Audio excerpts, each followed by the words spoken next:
Merci, Monsieur le Président. Quand on arrive à cette étape du programme, on a deux pénalités. La première, c'est que presque tout a été dit. La deuxième, c'est l'approche de l'heure du repas et vous êtes en état d'hypoglycémie, et ça ne favorise pas l'intervention. Néanmoins, je remercie la Fondation pour la Méditerranée de m'avoir permis d'être avec vous et de partager quelques réflexions et de profiter de vos apports. Interrogeant l'histoire, on voit qu'elle a été tour à tour un lieu d'affrontement, certes, mais aussi, et de conquête, mais aussi un lieu de fécondité et d'échange qui a construit peu à peu une identité méditerranéenne qui s'étendait au-delà de ses rivages. La marée Nostrum a ainsi drainé par ses flux et reflux des richesses civilisationnelles brillantes qui s'est nourrie de toutes ces diversités pour en construire l'unité et l'unicité. Mais cette trajectoire a été brisée dans son élan et on a vu les uns et les autres se replier. L'Europe s'est repliée sur elle-même.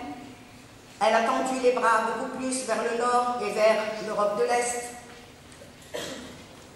en se retirant un peu de cet espace qui était naturellement le sien. L'espace économique et politique, lui, il se retrouvait dominé par une asymétrie économique, sociale, politique, et cette asymétrie est allée en s'aggravant par cette attitude, elle s'est aggravée, ce qui fait qu'aujourd'hui, il y a de grands facteurs de répulsion dans les pays suscités, c'est-à-dire le Sud, le Machrek et le Maghreb, et une très forte attraction du côté nord, et cette attraction est bien sûr entretenue par les effets du numérique et du satellite.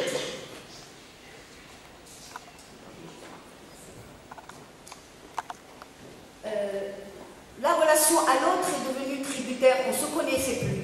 Il n'y avait plus de relations aussi rapprochées et on ne se connaissait plus.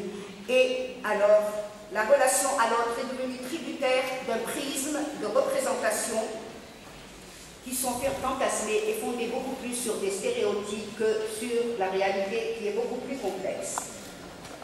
Alors, comment allons-nous sortir de cette impasse? Comment sortir de l'impasse de Barcelone, par exemple? Car, évidemment, au-delà de l'espoir de réalisation d'une zone de libre-échange, comme elle a été suggérée, comme elle a été agencée, comme elle a été modélisée, eh bien, c'est vrai qu'une zone de libre-échange est intéressante à différents points de vue, mais à une condition, c'est qu'il y ait une alternative qui protège les économies des pays du Sud de la médiocrisation et de leur effondrement.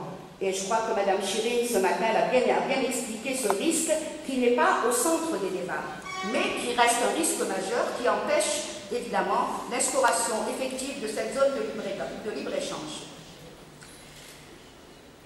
Évidemment, cette zone d'instauration, le projet d'instauration de la zone de libre-échange se conçoit sur la base d'une libre circulation des marchandises. Mais que va-t-il en être de la libre circulation des personnes?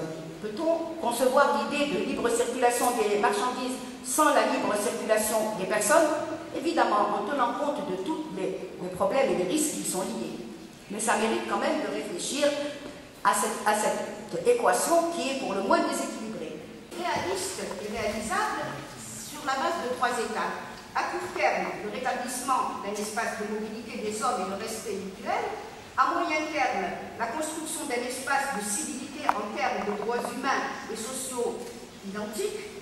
Et enfin, à long terme, pourquoi pas, mais ça c'est du rêve, l'évolution vers un espace politique de citoyenneté commune. Pourquoi pas? Donc la transformation de cette utopie euro-méditerranéenne en réalité concrète ne saurait se limiter à la volonté seule des dirigeants et des gouvernants. Elle doit nécessairement se référer aussi au peuple. Elle doit être centrée de ce qu'on voudrait être une réalité, devra impliquer toutes les parties prenantes. Donc, toutes les parties prenantes, dont la société civile, le secteur privé, chacun par ses apports spécifiques, comme par exemple le secteur privé qui doit s'impliquer davantage dans cette construction, non pas seulement en regardant en termes d'intérêt de l'entreprise, mais aussi en tant qu'entreprise citoyenne qui adopte les codes et les normes de respect mutuel et mettre en place bien sûr des mécanismes de lutte contre la corruption. D'autant qu'on sait que les obstacles majeurs aujourd'hui dans cette région, c'est que la décision ne revient pas aux Méditerranéens et que les déséquilibres qui sont observés ça et là sont essentiellement dominés par les intérêts américains. Les USA sont bien présents dans la Méditerranée et ils en contrôlent toutes les choses importantes, comme tout le monde le sait, même si on n'en parle pas beaucoup. Comment la Méditerranée peut être utile pour les problèmes de l'Algérie? Eh bien écoutez, parce que je crois qu'aujourd'hui, il n'y a pas d'autre choix que de se constituer en grands ensembles. Et mon plus grand regret, c'est que déjà, on n'arrive pas à constituer une unité régionale. On a toujours nos problèmes avec ceci ne va pas, ceci, il faut faire ça. Et on ne réfléchit pas assez pour faire face aux grands défis de la mondialisation, c'est de se constituer en grands ensembles. La Méditerranée a, comme je l'ai dit tout à l'heure, des racines communes qu'on retrouve dans nos législations, qu'on retrouve dans notre mode de pensée, dans notre façon de fonctionner, même dans nos politiques, on retrouve les relents de ces racines communes. Pourquoi ne pas les réactiver? Pourquoi ne pas capitaliser toutes ces diversités pour en faire quelque chose de commun, de vraiment vitalisé et interactif? Mais pour cela, il est impératif de faire participer les peuples. Si il n'y a pas une appropriation par tous les segments de la société de part et d'autre, il n'y aura pas une réelle création d'une identité réellement méditerranéenne. Il y a désormais 6 mois, presque 6 mois, des faits de Rosarno. Il y a eu aussi des gens du nord d'Afrique qui ont été chassés parce qu'il y a eu des émeutes, comme vous le savez. Sûrement, tout le monde a parlé aussi de racisme au sud d'Italie. Mais comment vous avez vu ces faits-là? Bien écoutez, moi je pense que dans toute situation, chaque pays a le droit de se protéger et il a même le devoir de se protéger. Et c'est normal qu'on ait recours parfois, malheureusement, à la force légale. Encore faut-il que pour utiliser cette force légale, il y ait des garde-fous. Il faut qu'il y ait des garde-fous. Même si, est-ce qu'on respecte la loi? Est-ce qu'on respecte les droits de l'homme pour lesquels on est en train de donner des leçons aux autres pays?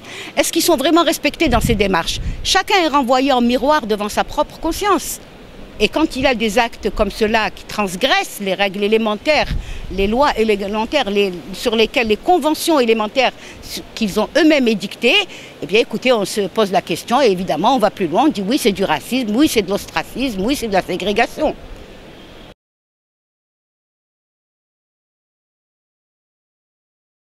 L'Union africaine a aujourd'hui constitué elle a engagé une véritable stratégie conjointe avec l'Union européenne.